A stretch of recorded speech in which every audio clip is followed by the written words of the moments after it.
Okay, so good afternoon again, Josh, no, and welcome to another session of organic chemistry. But this time we'll have a new chapter.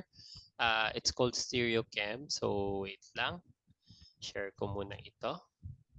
Ayan. Tapos, if I'm not mistaken, ang nakikita mo ay yung ah ano no, yung Hindi po, full PowerPoint slide. lang po yung nakikita ko po. Yeah, not yet in the ano no. Okay, from beginning. Ayan. Yan po, presenters view na po. Okay. As in full screen ito, no? Set ko lang po. Okay. Tapos, magpe-pen. Okay, this topic is not new to you, no? Stereochemistry. Kasi, if I'm not mistaken, we had stereochemistry discussions sa ating inorganic chemistry. Anong chapter yon tingin mo? Or anong topic yon? Sa ano po?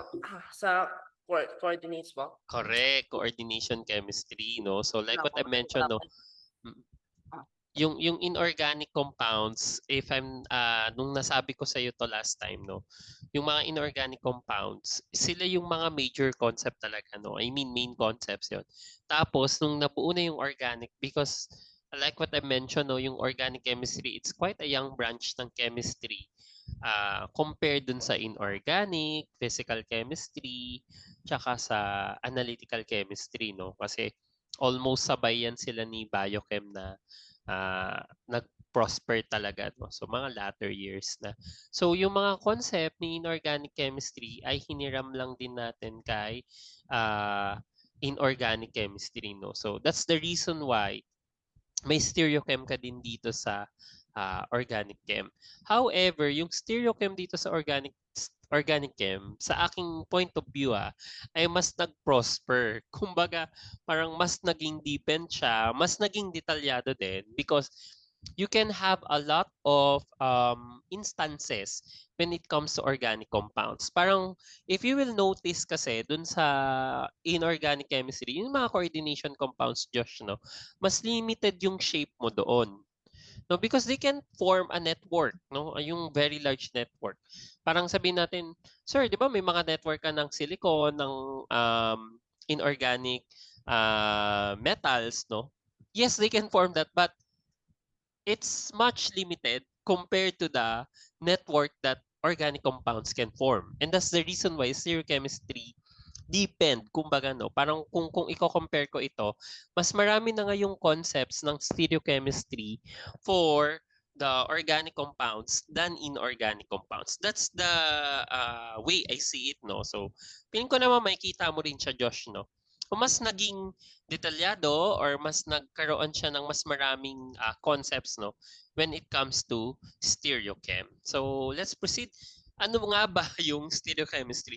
By the way, Josh, do you have your mga models? Because later we can use this, I guess. Sige po. Nasa tabi mo lang ba siya? Hindi Yan. pa nandun po, So, pero yeah. So by the way, what is stereochemistry pala muna, no? So stereochem is, ayan, okay. Basically, this refers to the three-dimensional structure of a molecule. So, bakit nga ba may 3D structure yung mga molecules, no? So, like what I mentioned, no, parang kung gusto natin itong explain, Josh, yung mga living things and let's say matter around us, three-dimensional sila. So, kung three-dimensional sila, definitely yung molecules na bubuo sa kanila ay three-dimensional din, no? So, dapat ang mga molecules mo 3D din. So, as a consequence of stereochemistry, apparently, minor differences in 3D structure can result in vastly different properties. That is how important stereochem in organic compounds is, no? So same lang din naman sa inorganic chemistry, no? Pag nagbago ang stereochem, magbabago din yung property, no? So let's observe this by considering starch and cellulose, which are both composed of the same repeating unit. Josh, what is the repeating unit for starch and cellulose? I'm pretty sure you know this. yung ano po? What's Di, the repeating unit for starch and cellulose? sugar po. Huh? Some sugars po. They are both sugars or carbohydrates. But Ah, what's the repeating unit? These are polysaccharides, eh. You know the term polysaccharides, of course, it's made up of monosaccharides. So what's the repeating unit or the monosaccharide for starch and cellulose? They are the same. Yes, Josh? Glucose ba ba?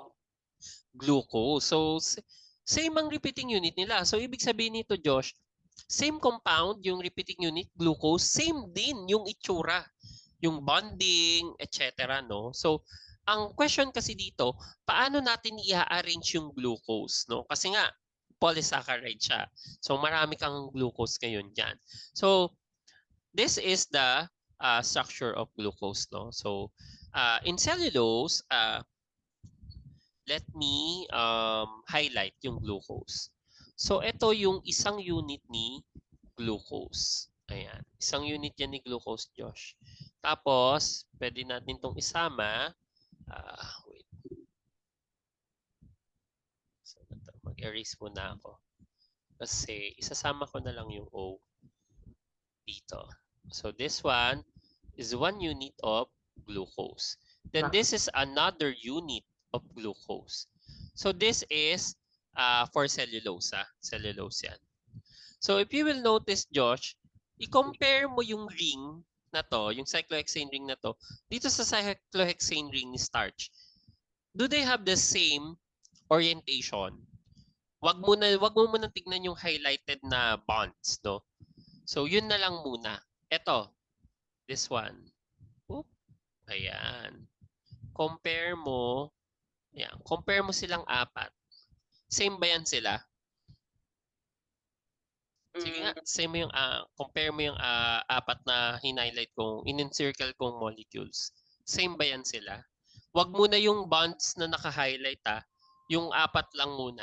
Same lang po yung ano na, yung unit nga po. Same yan lahat. Kasi isang compound yan. Glucose yan lahat, no? So, ngayon, what's the major difference between cellulose and starch, no? So, in cellulose, if you will notice here, yung oxygen na naka-bond, no? So, sa gitna. So, burahin ko lang ito. Yan. Ito. No? Yung oxygen na nasa pagitan ng dalawang glucose units mo in cellulose is naka-equatorial bond siya. No? Na it's taking the equatorial position. However, yung cellulose naman na nasa starch ay nag-eggshell. Ayun, no? So parang naka-bend siya, kumbaga, no? Unlike dito sa cellulose mo, naka-equatorial siya. So, meron akong problem dito. Pero anyway, ano din ito, kay Smith ata ito na slide, no? So, yes, Josh? Talagang ano po, sobrang sakit po ng tiyan ko. Hindi ko na talaga po kaya. Ay, sige. You pause muna the recording. Mga 5 minutes po, CR na po, sobrang sakit. Okay. You can now resume yun. Yan. Yan po. So, like what I mentioned, these are the structures of cellulose and starch, no? So, a while ago, I mentioned na lahat sila, or yung both na to, na polysaccharides, ay gawa kay glucose. So, clearly we can see that in this image, no? So, parang yung 4 units na yan, ay similar talaga sila. So, kasi lahat naman sila glucose. But if we will notice, the bonds connecting your glucose units, kasi ito yung, let's say, ito yung glucose unit 1 mo to, tapos glucose 2. So, yung bond na nagko-connect under cellulose ay equatorial position, taking the equatorial position. However, sa starch, Josh, no, yung glucose 1 connecting glucose 2, if you will notice, yung oxygen bond, kumbaga, no, ay naka-bend. So, or you have an axial position as well, no? So, ngayon, parang ano yung implication niyan, Josh, no? Sa properties ng dalawang polysaccharides na yan, ni cellulose and ni starch. That minor tweak, no?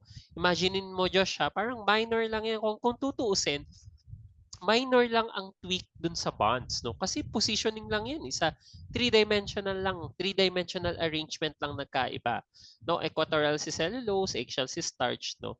Nagkaroon siya ng drastic effect, no? Ngayon, sino ang pwede nating digest? Starch or cellulose? Starch po. Starch. Kasi, parang bibigyan kita ng reason, ang starch kasi ay mag-fit yung mismong bond niya, no? Yung bond connecting the glucose units, mag-fit yun dun sa enzyme na meron tayo. That's the reason why we can break it. Parang yung scissors natin, kumbaga, no, yung enzymes, yung scissors natin, swak siya dyan kay starch. However, yung scissors or enzymes na present sa atin, pag ginamit nyo na yung cellulose, hindi siya nag-fit doon. And that's the reason why cellulose cannot be digested. So, sino ang nakaka-digest lang sa cellulose, no? In fact, ang nakaka-digest sa cellulose ay sa animal kingdom, sino? Yung mga Papers mo. herbivores or kahit yung mga Pero grazers mo, no? hindi na po nila But, nakakadali-dalian po. correct, oo. Hindi talaga din nila nadadigest yung cellulose. Pero,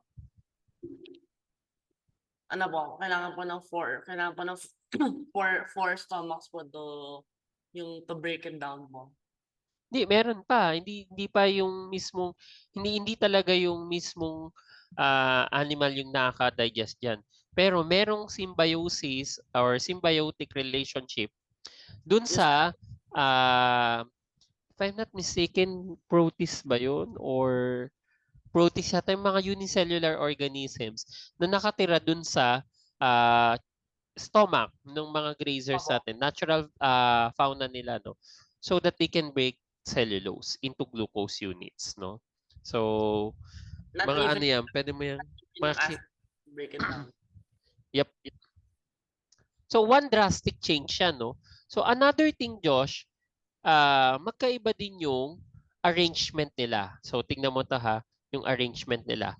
So, yung arrangement, when I say arrangement, yung molecular network na. Let's say, di ba, dugtong-dugtong yan ng glucose kasi, Josh, eh, no? So, if you will have a chain of cellulose, magiging ganito siya. By the way, ang cellulose ay straight. Straight chain yan, Josh. Wala yang branching na nanggaganap. Walang branching na nagaganap dyan, Josh, ha?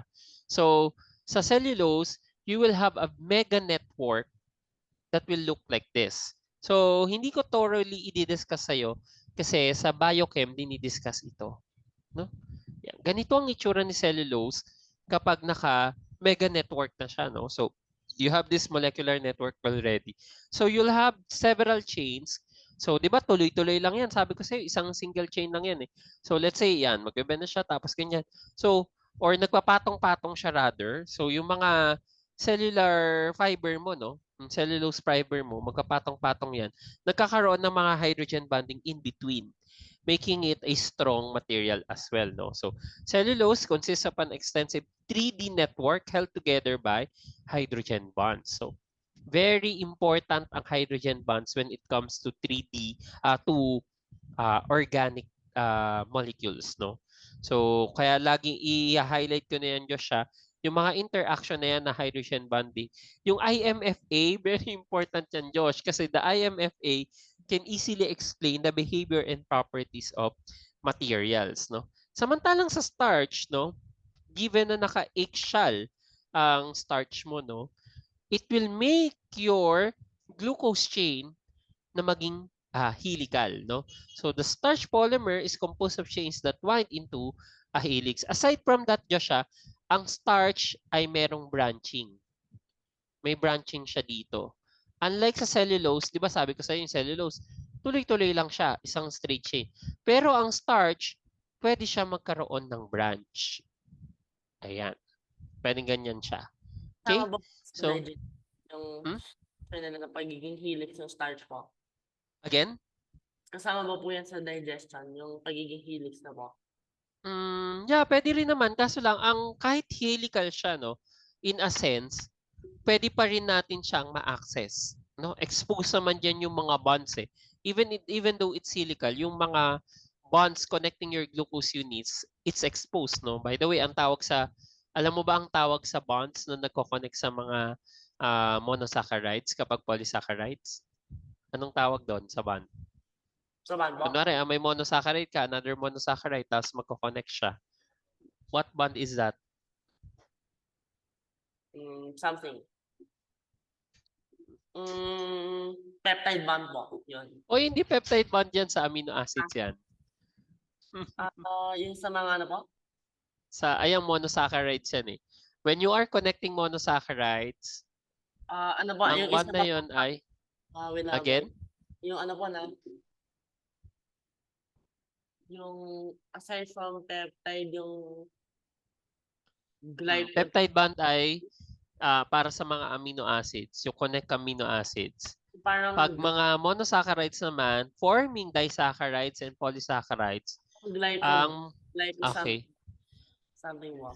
Okay, ang bond naman doon, okay lang yan kasi hindi pa naman natin na-discuss. Ang tawag dyan ay glycosidic bonds. No? So, sa mga kunwari, dalawang glucose units na combined, so, glycosidic bond yung mabubuo mo ngayon. No? So, like what I mentioned, even though yung starch ay naka-helical form, exposed pa rin naman yung mga glycosidic bonds mo sa starch, making it accessible to our enzymes. No? So, mapuputol at mapuputol natin siya. So, they also have great differences in appearance so and use. Kasi nga magkaiba siya eh. So, since ito yung sinasabi ko sa iyo, no, ang starch kasi ay may dalawang form. Ang isang form ni starch ay amylose. Ito. Yan. So, ito yung nagpo-form ng helical structure, yung amylose mo. So, once you have your amylose broken down into glucose, pwede na natin siya ngayong kainin. That's the reason why ang starch ay edible. Nice. So, this is edible. So, it's easily present on grains. So, yung mga breads natin, rice, so wheat, lahat yan ay may starch, no? So, cassava, meron din yan. So, those are starch-rich food, no? So, even yung mga tubers natin, yung specialized root, tama ba, no? Specialized root kasi ang potato, if I'm not mistaken, eh. Yung prutas na, yeah. So, specialized root yung mga yan, they are able to store starch, no? So, starch-rich din yung mga yan. So, however, edible si starch, no? Samantalang yung isa, si cellulose, ito yung straight chain niya na structure, no? If you break it down to glucose, pwede pa rin naman siya ma-breakdown kasi nga, like what I mentioned, no, may mga animals or cells na living organisms capable of breaking down cellulose. Hindi nga lang ang human beings, no? So, or in general, animals. So, glucose pa rin naman ang repeating unit niyan. However, hindi natin siya nakakain, kaya ang ginagawa natin, ito. By the way, ang cellulose is almost 99% sa cotton. So, yung bulak itself, bulak is 99% cellulose, no? So, So, from cellulose, we can use it as a fabric or textile, no? pwede ba mag-extract ng pure cellulose from cotton? Yes, so actually, pure cellulose na siya, minsan nga hindi na ina-extract yan. As in, siya na yung mismo. Na pa yung mismong reactant kung ano kailangan. Siya na mismo, yung cellulose mo. Siyempre, given that na ano na siya, mataas ang purity in cellulose dun sa specific cotton plant, no? So, kasi nga, iba-ibang species, iba-iba din yung characteristics ng cellulose nila. Okay? But generally, cotton plant ay, ano yan, almost pure cellulose. So, you can search it up. Verify ko lang, no? I'm quite sure na ano yan. Pure cellulose.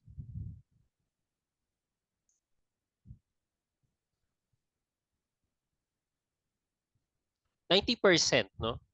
So, yan. Or above 90, alam ko nga, above 90 yan. So, above 90% ng cotton ay pure cellulose. Ganun siya taas yung cellulose content niya. Okay? But Joshua, cellulose is not limited to cotton plant. Virtually lahat ng plants ay may cellulose. Bakit?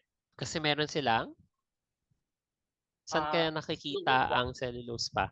Sa mga leaves po. Sa leaves, actually, onti yan sa leaves eh. Sa trunk, sa bark, yung mga makakapal, sa stem, yung mga nagpapaano ng strength, no? Marami ka ding cellulose doon. But each plant cell ay merong cellulose.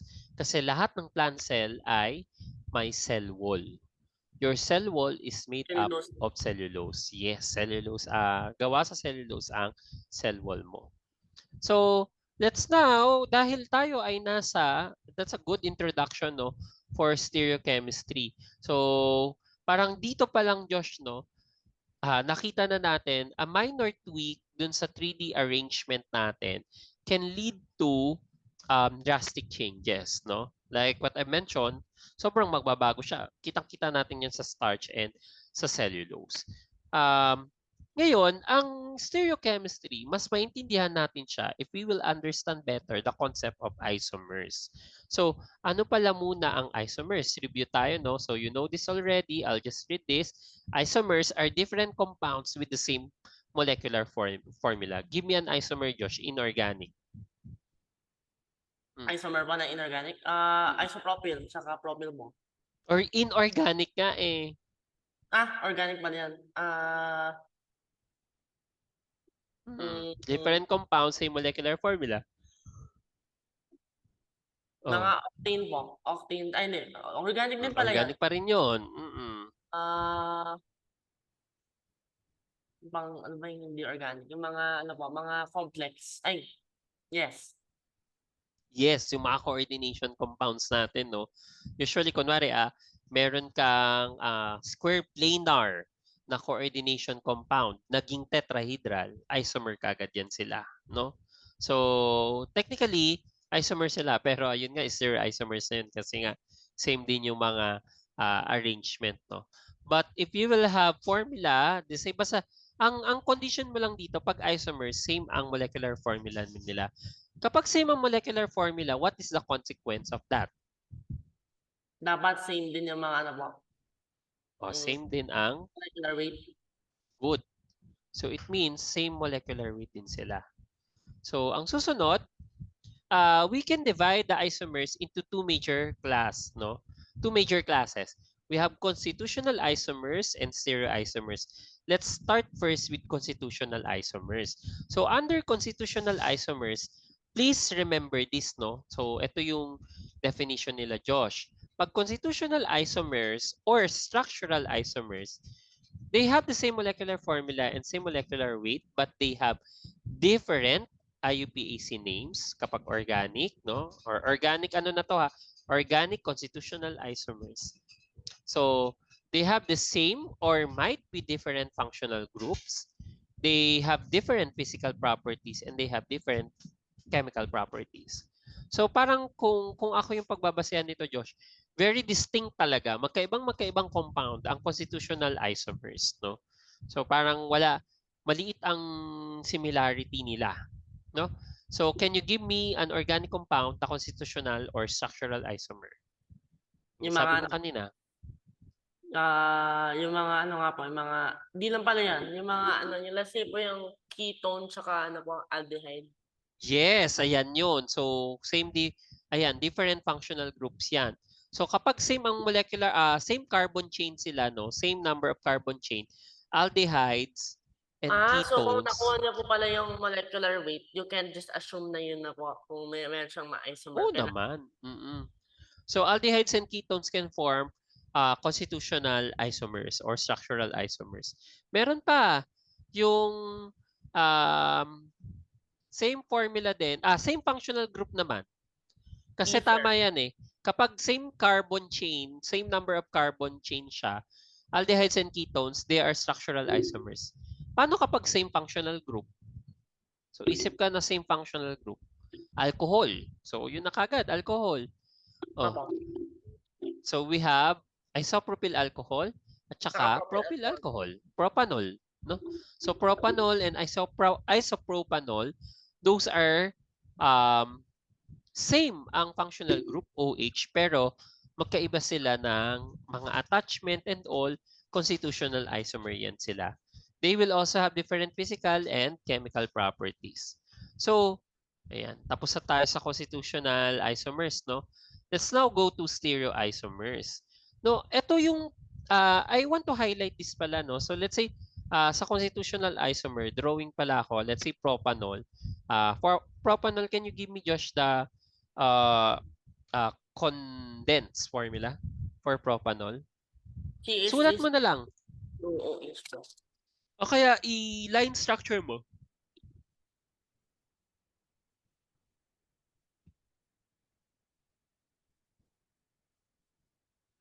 Okay, that's propanol. 1, 2, 3. Isopropyl alcohol or isopropanol? Okay, very good. Ayan. So, I have a question. Same ba yung attachment ng functional group mo dyan? Yung main functional group mo? Okay, so constitutional isomer agad yan. No, kahit magka-same ang formula nila and molecular weight, different attachment of atoms, no?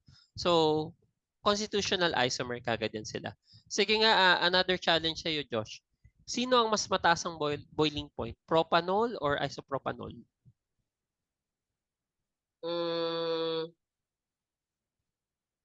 Mas mataas po yung boiling point na isopropyl. Why? Hindi, nung propanol po kasi mas marami. Why? Wait na ba?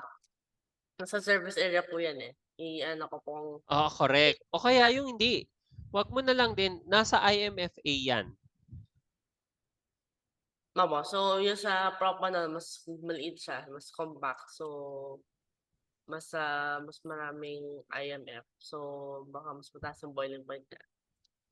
Nino, ni isopropanol? Yun na po. Baka isopropanol po kasi mas ball. Ayan, sinesearch ko na yung ano. Yung 82.5 ang isopropyl alcohol. Yung ano po, neopentane, mas ano po na. Mas mababa yung ano na po, yung boiling point. Kasi mas ganun, mas ball siya eh. Mas less surfaces touching. Pero yung propanol... Ang isopropanol, di ba nasabi ko na, ano nga yung sinabi kong for boiling point? 86.5? Mga 82.5. Hindi, sorry. Na-search ko na siya kanina eh. 82.5 pala, sorry. 82.5. So, eto na yung sagot talaga, no? Ayan. Ang isopropanol mo ay 82.5. Actually, you can easily predict that, no? Naturo ko na sa'yo yung rules dyan. Tapos, etong propanol ay, according sa isang source, 97.2, almost 100. Yun nga. Mas ano po kasi, mas Bakit? Bakit mas mataas ang propanol? Less surfaces touching po yung sphere. Kasi yung very long ellipse po, mas maraming surfaces touching. Very good, no? So, mas stronger kasi ang IMFA ni propanol kasi naka-straight chain siya, no? Dahil straight chain siya, so elliptical yung shape niya, no? So, mas mataas yung surface area niya. Mas mataas sa surface area, more interaction ang possible. So, therefore, mas stronger yung IMFA mo, leading to a higher boiling point. Unlike dun sa isopropanol mo, dahil yung OH mo ay nasa second carbon, it will make your structure compact, more compact. So therefore, mas onte ang surface area. Lesser surface area means lesser IMFA. So mas mababa ngayon yung boiling point niya. Ganun yung concept, no, kapag mga physical properties yan. So of course, definitely they will have different chemical properties. Sa reaction pa lang, magkaiba na yan. Mas reactive kaya, sino kaya mas reactive, Josh? Propanol or isopropanol? Tingin mo? Puro ano po, propanol. Bakit kaya? Tingin mo? Nga po, sa surface area din po. Ayun. So anyway, iiwan ko yung tanong muna, no? Sasagutin natin yan sa next chapter. Ang next chapter kasi nito ay reactions, organic reactions, no? So that's correct. Propanol ang mas reactive kaysa sa isopropanol. Ano pala po? Pwede ba po mag-iba yung kulay? Ng ano? Kung ano po, kung pwede ba pong kung iso something alcohol or iso something aldehyde, pwede ba pong mag-iba ng kulay? Again? Meron ba pong Isopropanol? Kung meron bang constitutional isomers na magkaibang kulay? na pareho po yung functional groups? Kunwari, let's say,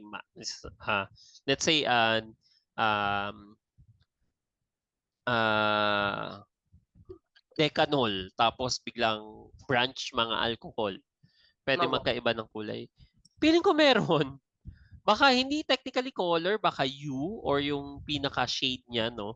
So, pwedeng magkaiba. So, that's a good question na.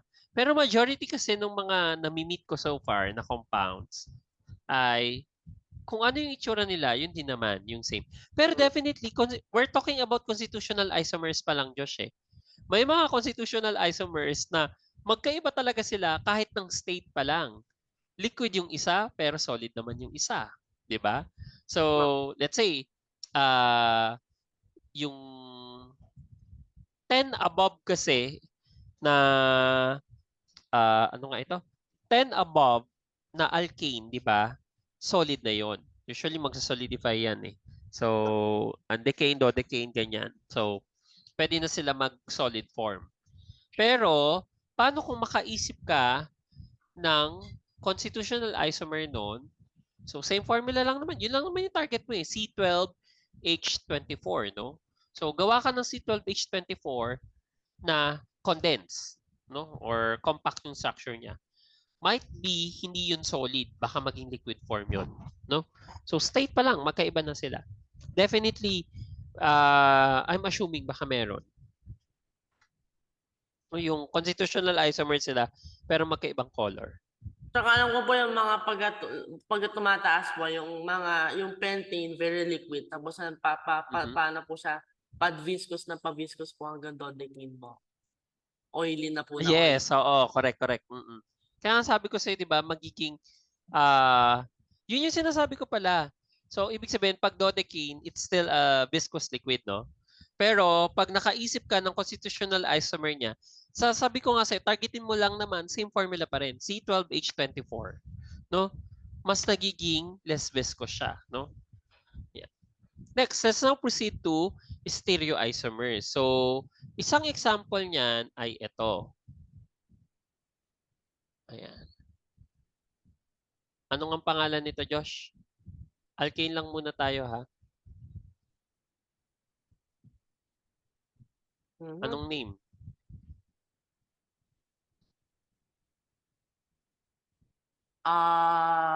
One, two. May metal pa dyan. Opo, Sa kabila. one metal. Ito na lang yan. 1,2 metal pentane. Uy, mali. Oh, I want 1,2 metal cyclopentane mo. Mali. Huh? Oh no. Anong mali dun sa naming mo? Sige. Ayan, na-stuck kasi tayo sa Anakem. Yan, na-stuck din yung naming. Uy, may mali ka doon. Anong name yan? Sige. Ilan ang metal mo? Yun yung clue mo doon, Josh. Ilan yung metal groups mo? Dalawa po. Dalawa. So, dapat it should be 1,2 mentioned in the dimethyl. name. Very good. 1,2-dimethyl cyclopentane. That's the, that's the IUPAC name. So, ngayon, ang problem natin dito ngayon, Josh, may tanong ako. Nasaan yung metal groups? Above the ring or below the ring? Saan? Nasaan po yung mga metal groups? Oo. Kasi, di ba may ring ka? Planar, halos planar yung cyclopentane, kunwari yan. Nasaan siya? Above the ring or below the ring? Above the ring yung isa. Below the ring yung isa po. Okay, pwede yun, no? So, we can have above the ring, then below the ring. Pwede din bang dalawa sila ay either above the ring or below the ring? Pwede din ba yun, Josh?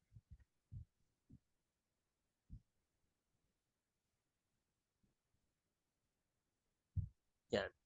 Yes, Josh, pwede. Let's say, gagawin kong dalawang below the ring. Ang gagawin mo lang naman, if flip mo lang yung ring na yan, parehas din silang above the ring. Right? Can we have that orientation? Or conformation? Pwede din ba yan?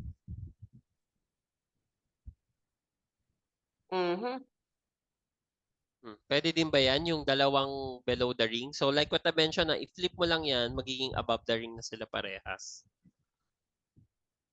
Can we have that orientation also? Opo. Yes or no? Opo. Okay, yes. Meron yan, no? So, ngayon, if you will notice, same sila parehas ng pangalan, 1,2-dimethyl cyclopentane. How can we differentiate them? Doon papasok yung stereoisomerism, no? Or stereoisomers. So these two are called stereoisomers. Stereoisomers, please take note nyo siya, i-highlight ko to. Similar ang attachment of atoms sila.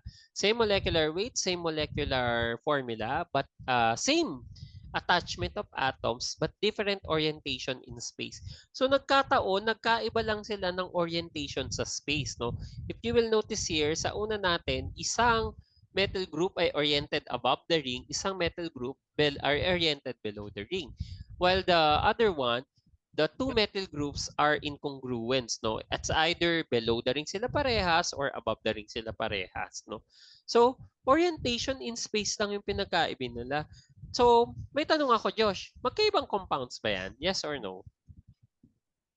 Kasi orientation in space lang pala pinagkaiba nila eh. Are they different compounds?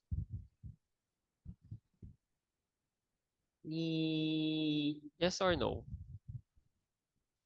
Or in a general question, ang stereoisomers ba ay mga different compounds? O same compound lang sila tapos different orientation in space?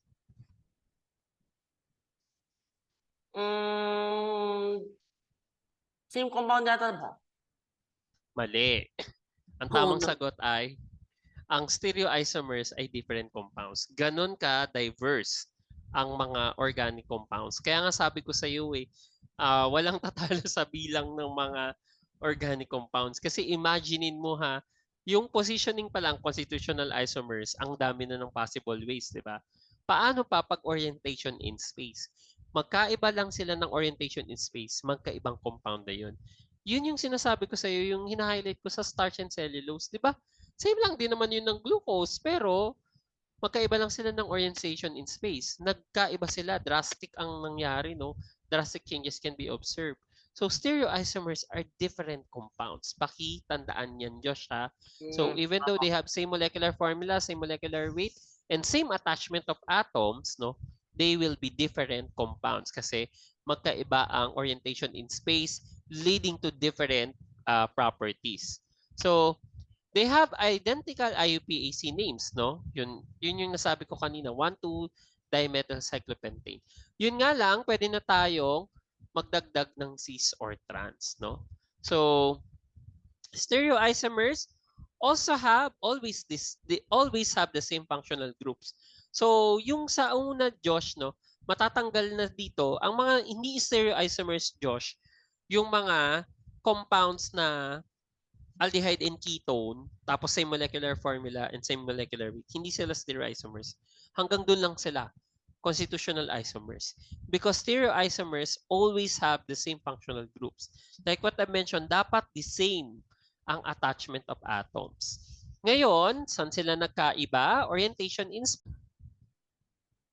Okay, so like what I mentioned, no, the stereoisomers, nagkaiba lang sila ng configuration. So ngayon, lilinawin na natin tong term, no, technical definition ni configuration. When you say configuration, Josh, that is three-dimensional arrangement, no? So in a general sense naman siya sa chemistry across, no, across chemistry branches. When I say configuration, we refer that to the three-dimensional arrangement of molecules. So, yeah, kahit individual molecule siya or even yung network, no? So, let's say polysaccharide configuration siya. So, it means we're dealing with the three-dimensional arrangement of that molecule, no? Or network. Let's say polysaccharide man siya or a polypeptide. So, may configuration din sila. So, saktong-sakto ang aking example kanina, no? We can differentiate constitutional isomers and stereoisomers by looking at these examples, no? So let's say you have the C6H14. Josh, what is the name of C6H14 na straight chain lang? Hexane mo. Unbranched, no? So hexane. So 1, 2, 3, 4, 5, 6. 2, 3, 4, 5, 6. So this is hexane, no? Ang formula ni hexane ay C6H14. But hexane can also have constitutional isomers like 2-methylpentane and 3-methylpentane. Do they have the same attachment of atoms here? Yan, yung mga yan, si hexane, 2-methylpentane, tsaka 3-methylpentane. Do they have the same attachment of atoms? Yes, Josh? Meron ba silang same attachment of atoms? No. Definitely no, no? So kasi nga, yung isa sa pentane 2 at carbon 2 ang methyl group mo. Sa pentane na isa, carbon 3 naman siya. Sa hexane mo, wala. Straight chain lang siya. No? Constitutional isomers yan. Kasi even though they have different attachment of atoms, they have the same molecular formula and molecular weight. Constitutional isomers. Next, stereoisomers. So like what we mentioned, no, yung 1,2-dimethylcyclopentane, parehas silang C7H14. So papasa na yan as isomer and constitutional isomer. However, mayroon pa siyang similarity, no? Same attachment of atom sila. So ngayon, nagkataon yung configuration or conformation ng mga metal groups mo dun sa ring, no? Ay pwedeng same side, let's say cis, no? Pwedeng, let's say sa cis dito, dalawang above the ring yan, no? Yung 2 metal groups are above the ring. Pero like what I mentioned, kapag ni-ring flip mo yan or binaliktad mo just yung mismong ating formula, you can now have the the same, no? So cis pa rin naman yun, no? Kapag oriented downwards yung mga metal groups. Next, let's have the trans. No? Sa trans naman, yung isang metal group ay above the ring, isa ay below the ring. So, stereoisomers yung mga yan. Let's proceed. So, ngayon, may classifications din kasi yung mga stereoisomers. To better understand them, let's define first the superimposable mirror images. Ayan yung diniscuss na natin last time sa organic chemistry tuloy. Sa inorganic chemistry, no? So, okay. So, ngayon, ano ba ang meron sa superimposable or non-superimposable mirror images? So, although everything has a mirror images may not be superimposable. So, take note nyo siya, lahat ng molecules ay merong mirror image. Okay? Yun nga lang, may mga mirror images or may compounds tayo na non-superimposable sila or may not be superimposable. So, a classical example nito, yung kamay natin, no? Yan. So, to superimpose means to align all parts of two objects. So, some molecules are like hands, no? So, left and right hands are mirror images, but they are not identical. So, they are non-superimposable. Okay? So, yun yung term natin, Joshua. When you say superimposable, yun yung kaya mong ipagpatong lahat and then you'll have the same arrangement pa rin, no? So, ngayon, we can apply that so parang left hand and right hand natin, mirror images sila pero non-superimposable sila. So, we can apply that to molecules, no? A molecule or an object that is not superimposable on its mirror image is said to be chiral. The term di ba, sounds familiar. Na-discuss na natin ito eh. Anong topic ito? Chirality, no? So, ulit Joshua, paano daw kapag ang mga molecules ay hindi sila superimposable sa isa't isa? Anong tawag natin sa molecule na 'yon? Ano po na? Chiral? Chiral molecule. Okay, paano kapag superimposable sila? Paano kapag superimposable sila? Yung mga molecules mo ay superimposable. So, anong tawag naman doon sa molecule na 'yon? So, anong molecule 'yon? Kapag nag-mirror image yung molecule, yung mirror images ay superimposable. So, kasi may chiral ka, meron ka ring? Yes, Josh? Non-chiral o achiral? Achiral, yun yung term. So, pwede rin namang non-chiral molecules, pero mas used no yung term na achiral molecules. So, achiral molecules ay superimposable. Isang example, classic example ng achiral molecule, water. Gawan mo nga ng mirror images, Josh, yung water. Yan, dyan. Ay, hindi pala na-on.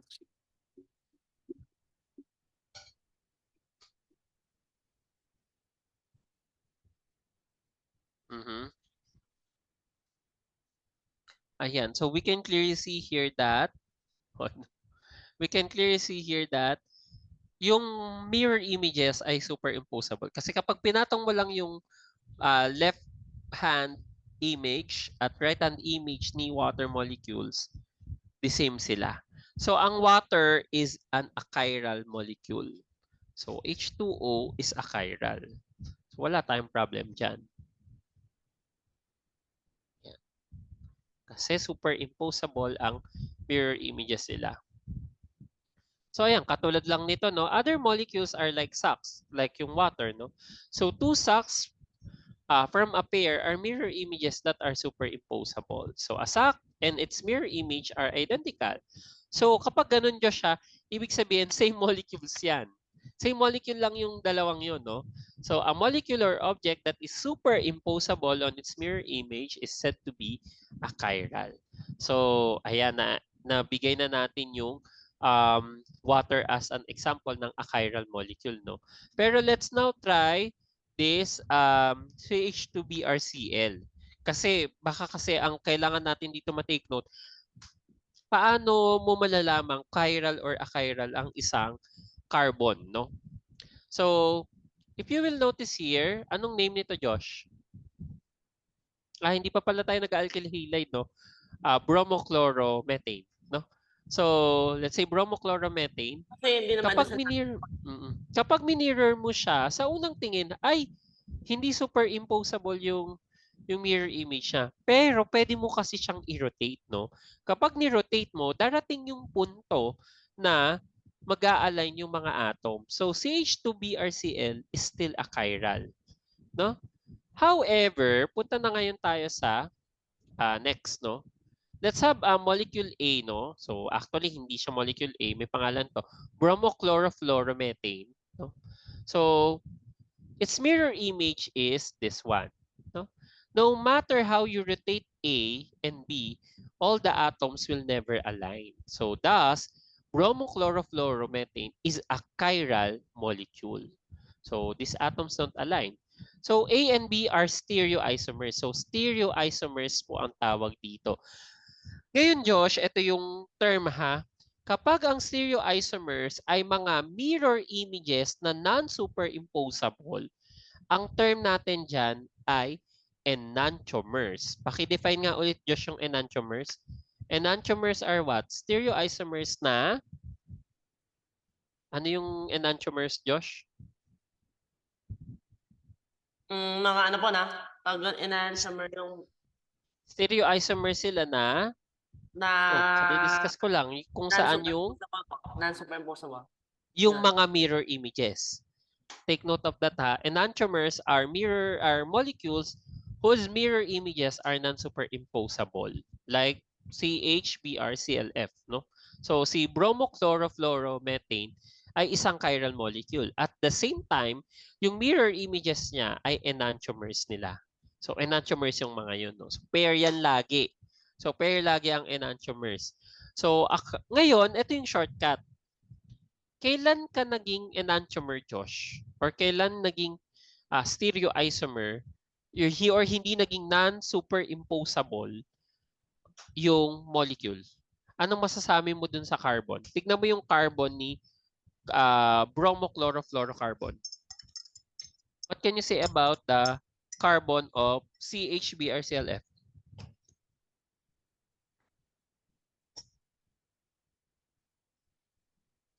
Yes, Josh? Ano masasabi mo sa carbon niya? Nakaano po, pareho lang po. It's in the same position. Yeah, in the same position. Pero, yung mga bonds na nakakonect sa kanya, Iba po. what can you say about the atoms bonded to it? They're not connected. They're not the same po.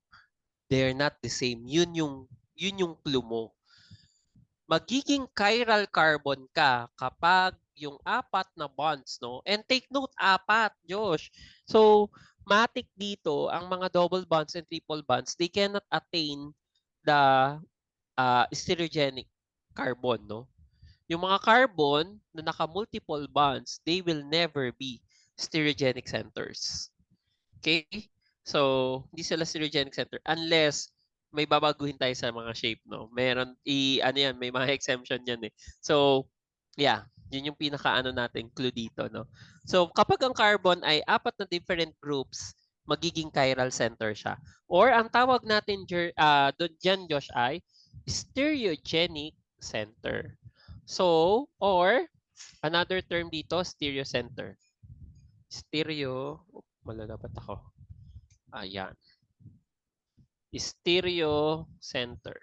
Joshua, ang other term for stereogenic center is stereogenic carbon, chiral carbon. Para-parehasan sila. Kaya kapag ang tanong ay, look for the different stereogenic centers or look for the different stereocenters, look for chiral carbons, look for stereogenic carbons, pare-parehasan ng meaning. Now, kailangan mo silang i-identify. Usually, pag nag-identify tayo, Josh, kunwari lalo na malalaki na yung mga molecules mo, no? Paano mo nalalaman or paano mo ina-identify na stereogenic carbon siya? Usually, nilalagyan natin siya ng asterisk. So, kapag may asterisk yung carbon, Josh, ano ito? By observation ko din, no? Kunwari, mga journals or books, kapag may asterisk yung carbon na yun, ibig sabihin nun, stereocenter siya or stereogenic carbon siya, no? So, chiral carbon siya. Then, i-double check mo na lang kung yun nga yung nire-refer ng asterisk, no? Check mo yung mga bonds connecting that carbon, no? So, kapag yung apat ay iba-iba, malamang sa malamang, stereoisomerism, yung meaning ng asterisk. Okay? So, let's proceed sa next slide. Yan. So, in general, a molecule with no stereogenic centers will not be chiral. So, ngayon, ang shortcut dito, Josh, no? Maghahanap ka sa molecule na yon, maghahanap ka ng chiral center. Kapag walang chiral center or stereogenic center or stereocenter dun sa molecule, achiral kagad yung molecule. Okay? Kahit gaano pa yung kalaki. So, next. With one stereogenic center, a molecule will always be chiral. That's another point. Then with two or more stereogenic centers, a molecule may or may not be chiral. That is a good highlight, no? Kasi sa end ng chapter na to, may makikita tayo, Josh, na may molecules pala na may mga stereocenter sila. Pero, achiral pa rin. Ang weird, no? Kasi sinabi natin, in general, a molecule na may stereogenic center ay magiging chiral. Pero kapag meron ka ng maraming stereogenic centers, yung molecule natin, pwede pa siyang most of the time, chiral yun. Pero may mga instances nagiging achiral siya kahit may stereocenter ka pa. Okay? So, ngayon, bakit ka nagkakaroon ng chirality, kumbaga, no? So, yun yung question natin diyan. So, ngayon, a plane of symmetry is present kasi. So, dun mo malalaman kung chiral or achiral siya. So, let's say, a plane of symmetry, how do we define this? A plane of symmetry is an imaginary mirror plane that cuts the molecule in half. So that one half of the molecule is a reflection of the other half. Kapag may plane of symmetry ka, Josh, kahit may chiral center ka, magiging achiral yun. Ulit, Josh, yun yung clue mo dito sa dulo. Kasi ito parang ang ano kasi nito, ang ironic nung last statement natin eh. With two or more stereogenic centers, parang isipin natin, oh, okay, chiral ang molecule. No, a molecule may or may not be achiral. Dahil kapag may plane of symmetry ka, even though you have stereocenters, that molecule can be said to be achiral. So, ano ba yung plane of symmetry? Ngayon, ang plane of symmetry, Josh, hahanapin mo yung lahat ng angulo, no? Or angles na pwede mong hatiin yung molecule. Kapag nagkaroon siya ng similarity sa both sides, ibig sabihin nun, may plane of symmetry yon. So, example na lang dito, ito very basic example ito eh. Yung CH2BrCl, yung bromochloromethane, may plane of symmetry siya kasi kapag hinati mo yung molecule sa gitna, you can still find it as the same, no? So identical halves ngayon yan. So bromochloromethane is achiral. However, wala kang plane of symmetry kay bromochlorofluoromethane. Kahit saang anggulo mo pa yan hatiin, no? Kahit anong angle yung gawin mo diyan, wala kang plane of symmetry diyan, Josh. Okay? So achiral molecules usually contain a plane of symmetry but chiral molecules do not. Joshua, ito kasi yung gusto kong ipunto diyan. Ang punto dito, having chiral centers or chiral carbons doesn't necessarily equate to being an achiral molecule, no? Hindi matik yun na, ay, yung molecule ko ay may stereocenter. Chiral molecule ito. Hindi. Yung chirality refers to the molecule. Pero yung stereogenic refers to the carbon, no? So kunwari, pag stereogenic carbon, you're only looking for the carbon itself na may 4 na different groups. Pero pag sinabi kong chirality ng molecule, chirality, molecule yung titignan mo, overall siya. So you need to look out for plane of symmetry. Kasi baka magkaroon dito, Joshua, maraming nalilito dyan na estudyante. Sabi niya, sir, may chiral center po ito, may chiral carbon siya. Bakit naging achiral siya? Kasi yung chirality refers to the molecule itself, no? So, kailangan mo ding tignan yung plane of symmetry, presence of plane of symmetry. Kasi kapag may plane of symmetry ka, malamang sa malamang yung molecule mo ay achiral. Okay? So, wag ka mag-alala. Meron tayong examples yan sa end ng chapter na may mga stereocenter pero hindi Wala sila po. chiral. Chiral? Ah? What? So kung parang opposing alam ko, parang Yes, yun yung sinasabi ko kanina dito. Ito Yan yung third statement. Sabi ko nga medyo ironic yan, no? Meron kang 2 or more stereogenic centers pero yung molecule mo ay achiral siya, no? So but most of the time, sabi ko nga lagi, ina-highlight ko, most of the time kapag may stereogenic center ka, malaki na yung chance kagad na maging chiral ka. Pero it doesn't guarantee na chiral kagad ang molecule because you need to look out for plane of symmetry. Pag may plane of symmetry yung molecule, malaki yung chance naman na achiral yun or generally achiral siya. Basta may plane of symmetry. Okay? So achiral molecules usually contain a plane of symmetry but chiral molecules do not. So let's summarize, no, for the first half ng ating chapter. So summary of chirality. Everything has a mirror image. Ngayon, ang mirror images, Josh, ano ang pwedeng mangyari sa kanila? Either maging, sige nga, summarize natin, Josh. Sige, yung mirror images mo, Josh. Anong pwedeng mangyari sa kanila? Either maging, ano? Either ano po, Josh? either superposable or not. Very good. Paano kapag non-superimposable ang mirror images? Hindi na po sila chiral. Ay, chiral. Non-superimposable nga eh. Yung superimposable, hindi. So kapag non-superimposable ang mirror images, anong tawag sa molecule na yon? Anong term natin sa chirality ng molecule? Yung Chiral or achiral? Chiral mo. Chiral siya. Anong tawag mo dun sa pair ng mirror images na yon na non-superimposable? Enantiomers. Very good. No? So, yun yung term natin. No? So, chiral siya, tapos enantiomer siya.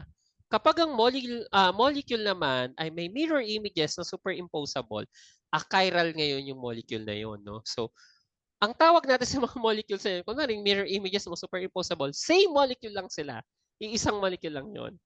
So, if the images are non-superimposable, they are chiral and do not contain a plane of symmetry. Pero kapag superimposable, they are achiral and will contain a plane of symmetry. Ito ulit yung ano natin ha. Ayan. Balik. Yan. The terms stereogenic center and chiral molecules, they are related but they are distinct. Like what I mentioned ha, yung stereogenicity refers to the carbon lang.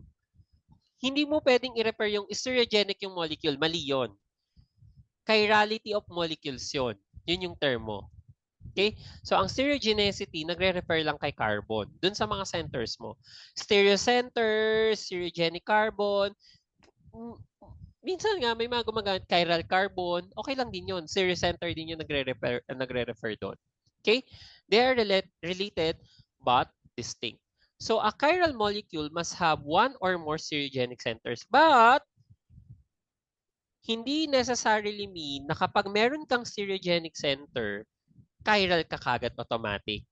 Kasi meron pong mga compounds na meron silang stereogenic center or stereocenter pero achiral sila. Bakit, Josh? Yung dalawa po magka-opposing kumaga na chiral centers. So meron silang ano kapag ganun? Ano meaning nun?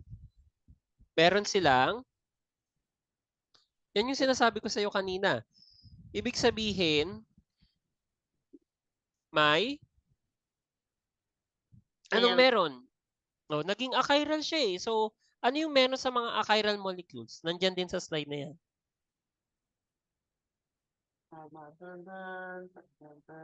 Anong meron na common sa mga achiral molecules? Yung they contain a plane of symmetry. Very good. Yun yung sagot. Yung mga achiral molecules mo, meron silang plane of symmetry na tinatawag. Kapag may plane of symmetry, matik yan, Josh, magiging achiral siya. Okay? So with that, anong time na rin? I think we can answer So pwede pa kumaga yung mga 1 and 2 for this. Again? Pwede pong automatically na po siya by using symmetry groups. Yeah. Yung chirality ng molecules, yes. May ganyang topic din sa inorganic chemistry, yung advanced inorg natin na about mga chiralities nung chirality ng molecules, pati yung symmetry nila, no. So may ganyang topic din. Okay, so let's try. Classify each pair of compounds as constitutional isomers or stereoisomers. Sige, go ahead. And then stop ka muna sa A muna ako ha, tapos ikaw na mag-explain sa BCD. So definitely constitutional ito kasi magkaiba yung attachment, no. Yan.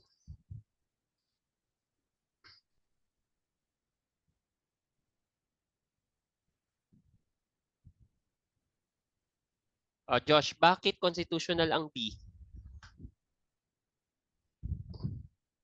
Kasi they are just isomers. Pero hindi sila what do you call that? Hindi sila stereoisomers. Kasi bakit sila constitutional? Yun na lang.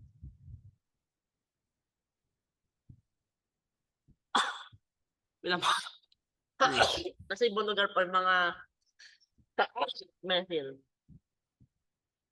Again? Yung mga methyl po are in different places.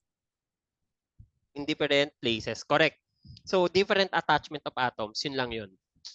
So, sa A yan, ha?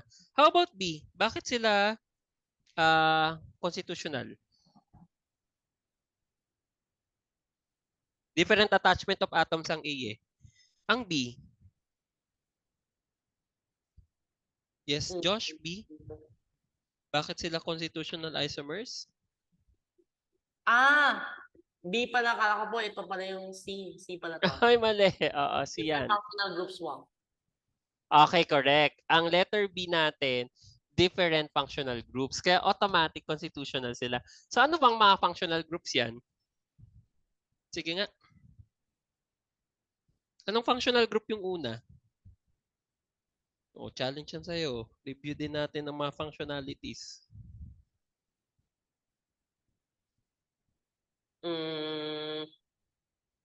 Good question. Good question. Ano yan? Ano yan, Josh? Kasi ito, yung nga po, ang B, sa B, anong mga ano yan? Cyclopropyl. Anong functionalities yan? Cyclopropyl? Letter B? Ito po, cyclopropyl. Yeah, cyclopropyl ano? Cyclopropanol. Cyclopropanol and yung isa ay ether. So alcohol and ethers ay Ano po yung name niya? mga ether. Ay, ayan. Nakalimutan ko din. That's propane din yan eh. Cyclic ether yan. Furan, propanone? Hindi, ketone yun eh. Wait. Nawala sa akin yung naming din ng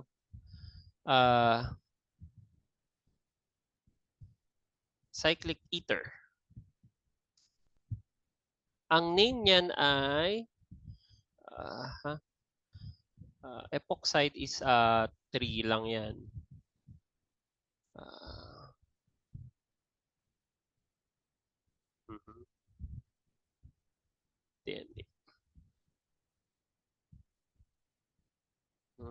Epoxides yan sila eh.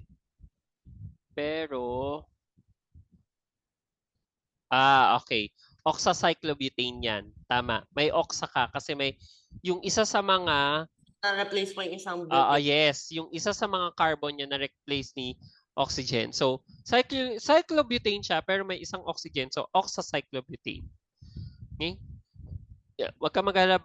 Pag nasa ether tayo, may naming din tayo niyan. Okay, how about letter C? Bakit sila constitutional?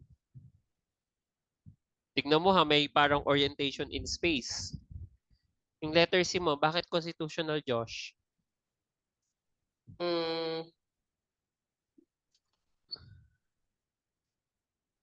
Kasi ano po siya tawagan?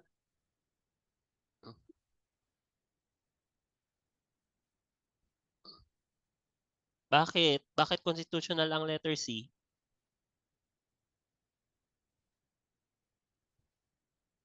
Yes, Josh?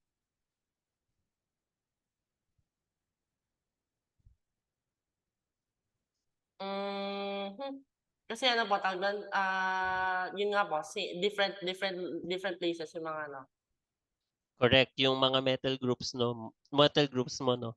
And then isang pair lang pala ang stereoisomers diyan no. Ang pair lang ng stereoisomers diyan ay letter D. So anong stereoisomerism yung pinapakita ni D?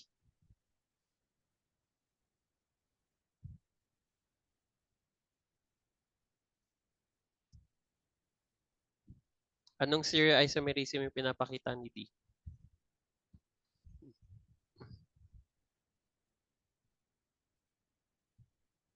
Yes, Josh? Anong stereoisomerism yan?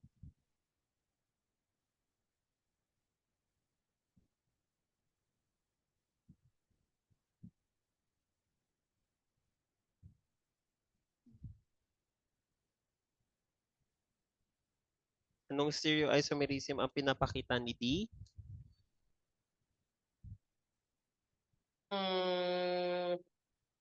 Yung isa po na, yung Yung letter D, oo.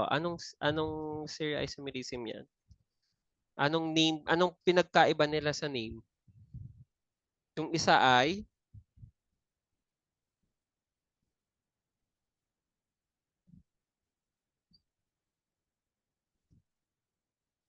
yung isa ay ano?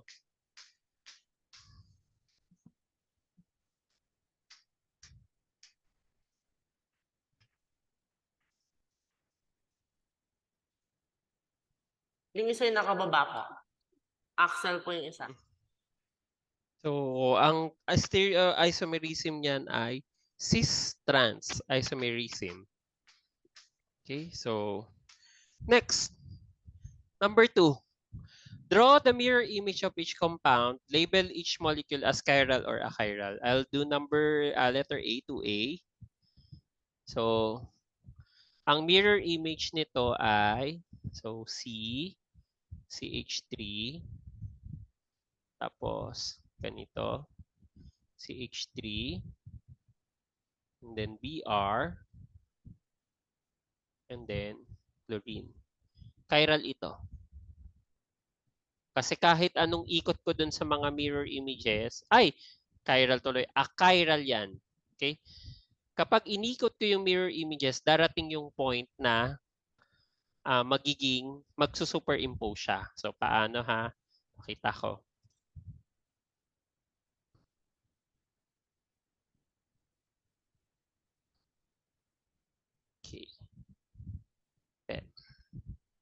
case, this is CH3 and then Br. So ngayon, ito Joshua, kapag inikot ko pa to, pag ganon, so yung CH3 mapupunta dito, no? Ang mangyayari dito ay magtatapat ngayon yung mga CH3 ko, chlorine and Br. So, ngayon, chiral yan. And at the same time, ang clue ko dito, isi-clue ko, may dalawa kang same na groups. CH3 parehas. So, achiral ngayon yan. Okay? So, pag inikot mo yung molecule mo, darating yung punto dyan na dapat pala ang ikot ko ay pa ganito, no? Yeah. So, para bromine ang susunod. Okay? So, ang punto dito, Josh, letter A is a chiral because you can rotate the molecule and you can have the same positioning ng mga groups mo. So, superimposable yan. So, therefore, a chiral siya. So, ang clue ko dito, shortcut dito, Josh, yung carbon ko kasi ay connected sa dalawang metal groups. Automatic, that gives me a clue na a chiral yung molecule. Okay. You now do letter B. Sige, Josh. Paano yung letter B naman?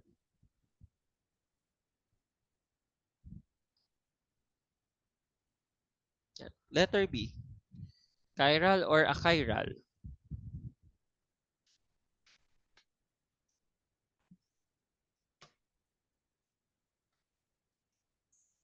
Also, chiral po.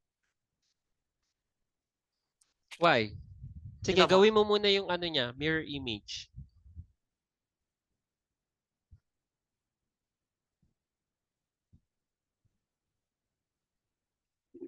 Sundin mo yung wedges and wedges and kung ano man yung wedges and broken lines.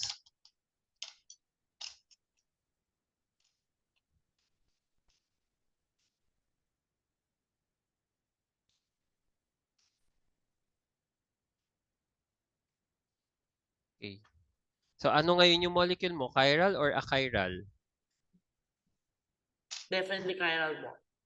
Okay. So ang clue mo dyan, you have 4 different groups attached to your carbon atom. Chlorine, hydrogen, bromine, and metal group. So chiral yan. So lagay mo ay, ako na pala maglalagay. So this is chiral. Ayan. How about for letter C? Achiral. Sinong kamukha nung letter C? Yung pagiging chirality niya, sino yung kamukha? Chirality nino? Ni?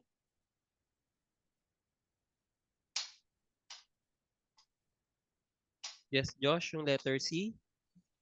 Chirality nino yung kamukha niya?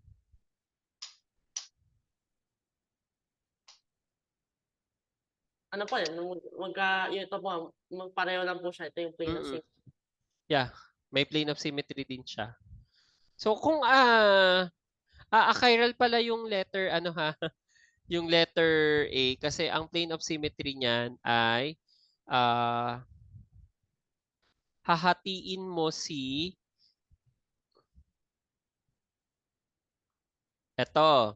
si chlorine bromine, parang ganito siya. Ito yung chlorine mo, ito yung bromine, then nakakonect kay carbon. Methyl, methyl. Tapos ito yung plane of symmetry niya. Ayan, so sana na-imagine mo. Okay? So, yung dalawang methyl ko ay magtatapat.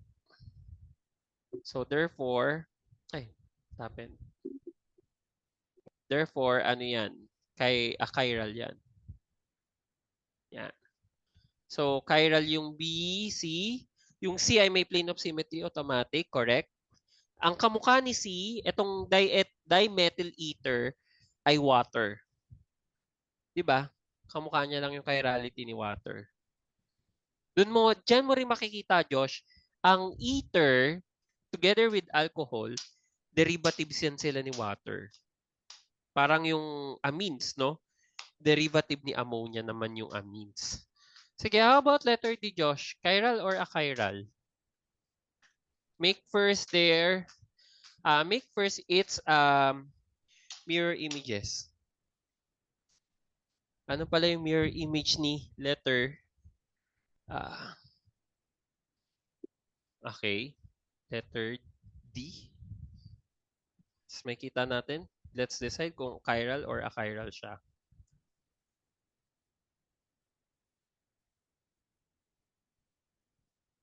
Balikan.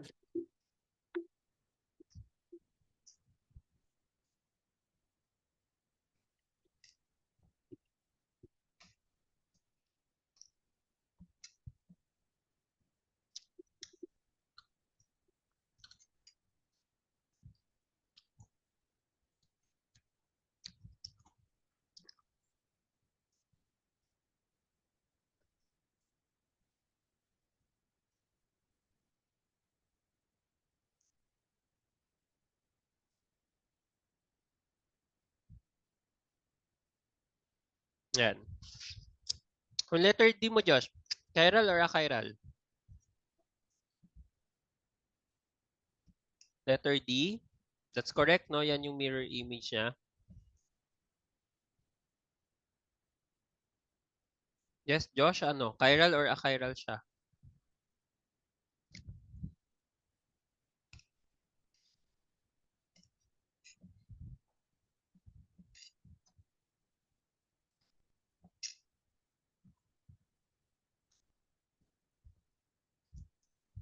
Letter D. Chiral yata mo. Kasi iba-iba naman po yung mga substituents. Groups na nakabit sa kanya. Very good. This is a chiral molecule. Okay. How about letter 3? Number 3. Letter 3 tuloy. Draw in a plane of symmetry for each molecule. I'll do letter A. So, yung plane of symmetry niya ay ito. Yan. So, maahati ko si CH3. Or actually, pwede rin namang ang plane of symmetry ko ay ito. Yung mga hydrogens. Yan. Tapos may CH3 ka. So, dalawang plane of symmetry ang nakikita ko for letter A. So, ano ang letter A, Josh? Dahil may plane of symmetry to, ang letter A ay isang chiral molecule. Achiral, sorry. Achiral molecule. Okay, go ahead, Josh. Letter B. Paano naman letter B, Josh?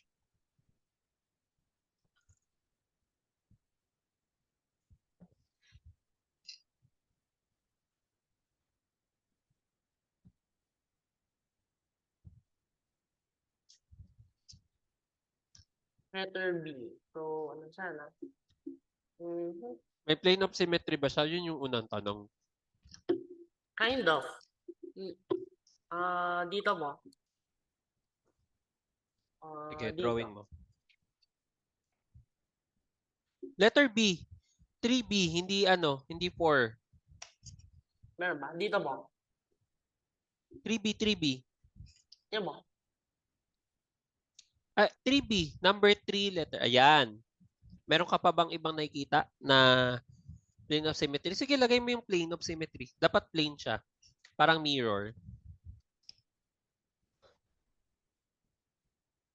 Wala na po. Wala na pong iba. Okay. Letter C. So, yung B? Chiral or achiral?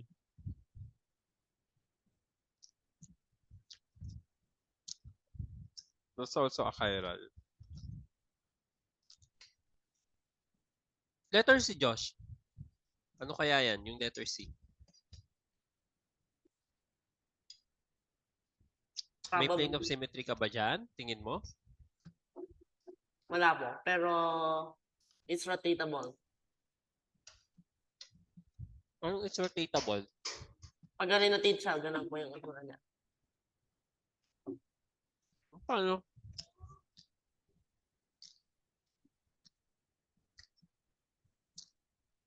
Parang ganito yan, Josh, if you will decide if it's chiral or achiral. Di ba may hydrogen pa to? Correct? Yes, Josh, are you listening? Tama. Ayan. May apat bang magkakaibang groups dyan? Yun yung tanong ko. Hindi po. Bakit? Ito, iba. Ibang hydrogen. Ngayon, titignan mo ngayon to. Pag pumunta ka dito at umikot ka rin dito, magkaiba yung nakikita mo ba or same lang? Iba po. Magkaiba? So, sige, pupunta muna ako dito. Anong susunod kong group? Dito po. Sige, anong nakikita mo dyan? Ito, anong nakikita ko? Nakikita ko dito si H2. H lang po. Ha? H? Dito? Sabi mo dito ka. H2 po. Yung sa Tapos other side ka. si H2 rin po. Si H2. So saan ang susunod? Si H2 ang susunod kong station. Si H2 po ulit.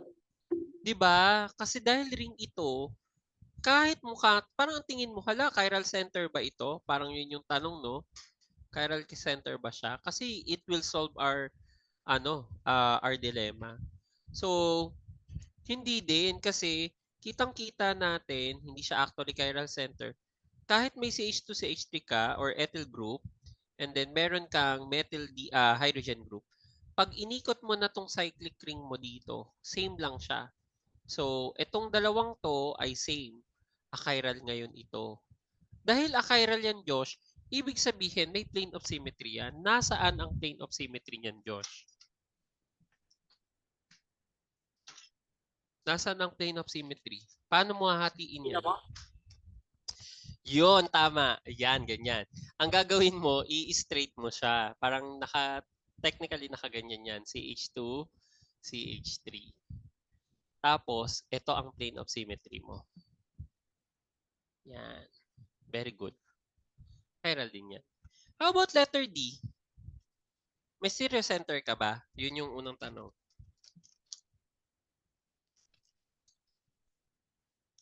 Letter D, Josh? May stereocenter ka ba?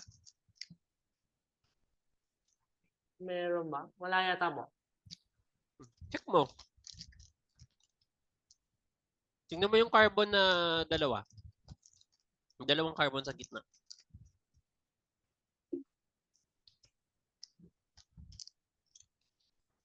Tingnan mo yung left carbon. Check mo. Stereocenter ba yan? Yes or no?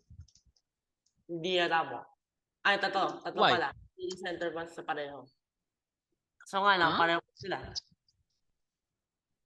Very good. Stereocenter sila parehas. 'Di ba? Yun nga lang, ito yung sinasabi ko sa iyo kanina. Hindi ibig sabihin na may stereocenter ka, magiging chiral to. 'Di ba? You need to look out for plane of symmetry. May plane of symmetry ba sila, Josh? Yes or no? May plane of symmetry ba? Meron po. Actually, madami. Ang dami ko nakikitang plane of symmetry. Pwede mo siyang hatiin yan, dyan. Pwede rin naman dito, pag ganito, yung hati. Diba? Opo, Plane of symmetry pa rin yan. Ang dami. Sobrang dami. So, kahit may stereocenter to, so with stereocenter, however, achiral pa rin siya. Kasi may plane of symmetry tayong nakikita. Very good. Next. Number 4. Meron ba tayong kasunod na ano dito? Double check ko lang. Okay. Ayan. Number 4. A molecule is a chiral if it has a plane of symmetry in any conformation. So, the given conformation of 2,3-dibromobutane does not have a plane of symmetry, but rotation around C2, C3 bond forms a conformation that does have a conformation that does have a plane of symmetry. Draw this conformation. So, tandaan na lang natin yung compound. 2,3-dibromobutane. 2,3-dibromobutane. Then, share your whiteboard. Share ka ng whiteboard. Or bawal ka mag-share ng whiteboard. 2,3-dibromobutane. Mag-drawing ka ng 2,3-dibromobutane kung saan magkakaroon siya ng, pakita mo yung mga stereocenters niya, then pakita mo kung may plane of symmetry din.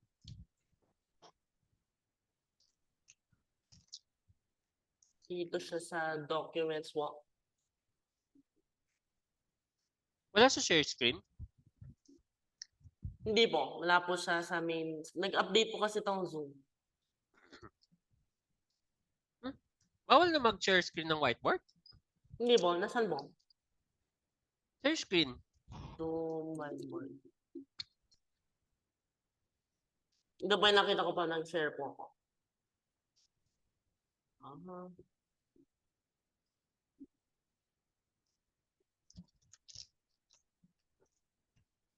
Yan. Saan? Ayun. Tama ba? Wala kang whiteboard? Ito po, nakita ko po. Send ko mo.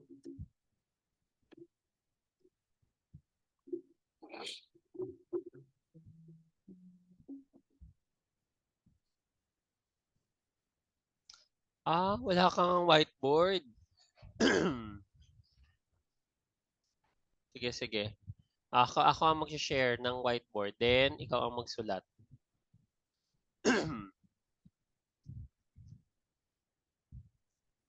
Okay, go ahead.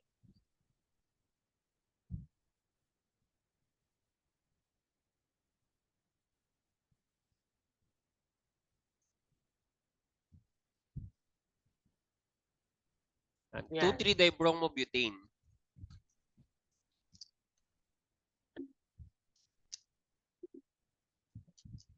So, ito ba? Kita na ba? Yep, nakikita ko. Nagsusulat ka. 2,3 Dibromobutane.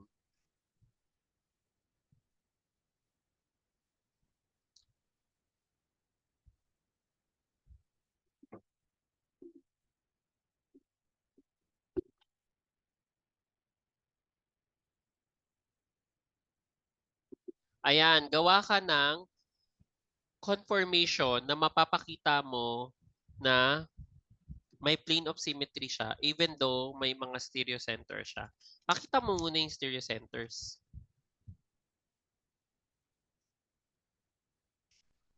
Hindi yung plane of symmetry niya. Diba? Kasi kita mo, tingnan mo, metal group yung nakatapat sa isang bromine. Bromine to metal group naman yung nasa baba.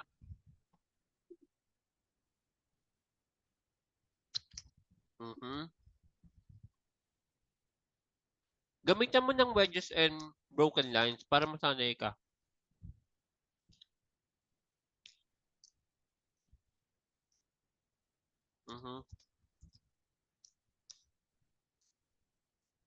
So ngayon, yan yung i-rotate mo.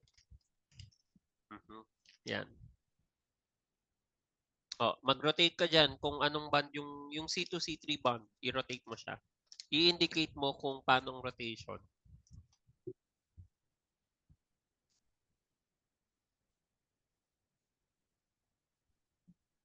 Okay, rotate. Mag-red ka, yan. Walang red? Red. Meron. Walang red. Yan. Nakita ko po orange. So, wala pala. Hindi, dun sa mismong band. Itapat mo sa mismong band. I-overlay mo sa mismong band. Yan, o diba? So, kitang-kita na dyan ako mag-ikot. So, eventually, magiging arrow ka. Very good. And then, I'm going to use the magical tool known as ayun mo. Nice. Di ba po? So, tapos, so, I ni-rotate ko. will need to redraw it completely. So, not anymore. So, what will happen next?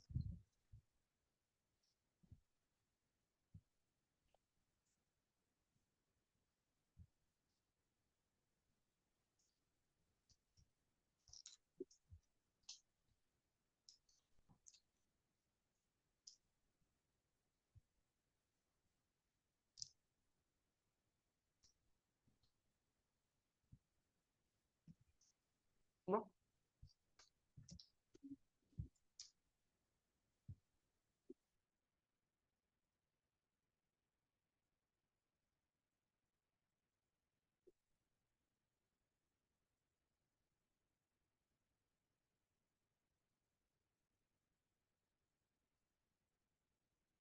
Yan mo.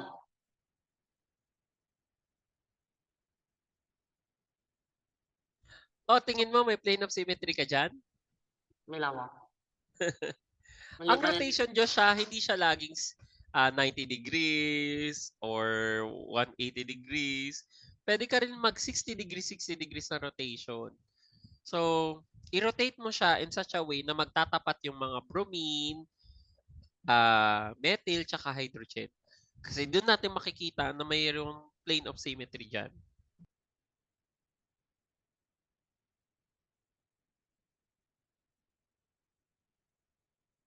Oh no.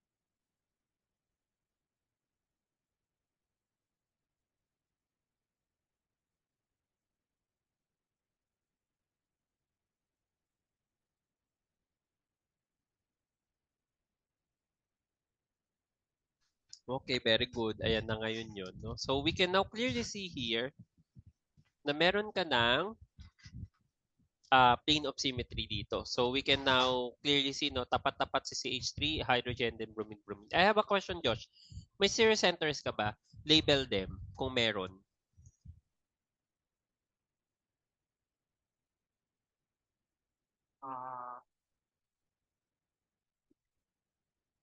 Red na lang, red na ano, asterisk yung gamitin mo.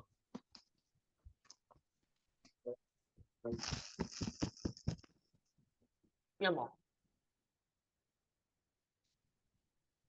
Very good. So with this, no, kitang-kita natin. Actually, similar niyo yung last item dun sa previous number, no? Kitang-kita natin, may series centers tong mga to. However, save na nga natin to. So Lalagyan kung ko pangalan. marami po siyang branches, kailangan niyo po parang puzzle po. Rotate. Hanap po kayo. Yan. Organic chemistry, stereochem. Kailangan mo po siyang i-rotate mo. Yeah. So, para ito na yung whiteboard natin for the rest of the chapter. No? So, pwede natin siyang i-rotate in such a way na magkakaroon ka ng plane of symmetry. So, actually, pwede rin ang plane of symmetry mo ay pahiga. Tama, no? Green naman yung gagamitin ko. Tapos, pag shape ito, matatapunan yan, Josh. Hindi pala siya natatapunan.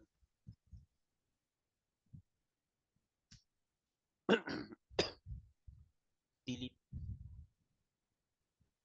Paano ko i-delete to? Asan ang eraser? Ito.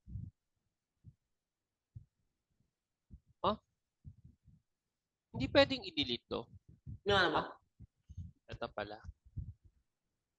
Itong shape na to. Okay. I-click ko lang siya. Hirap naman ng ano. Kailangan pang i-backspace. Ayan. So, kunwari, pwede rin yung plane mo ay pa ganito. Tama ba?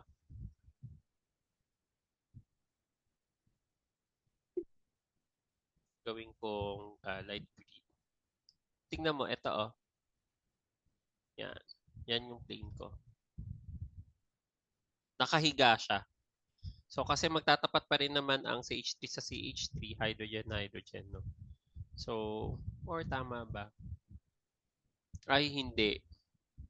Dapat kasi CH3 to H, tapos CH3 to H. Hindi siya hindi siya plane of symmetry. So, ito plane of symmetry ito. Hinahanap ko pa yung other plane of symmetry eh.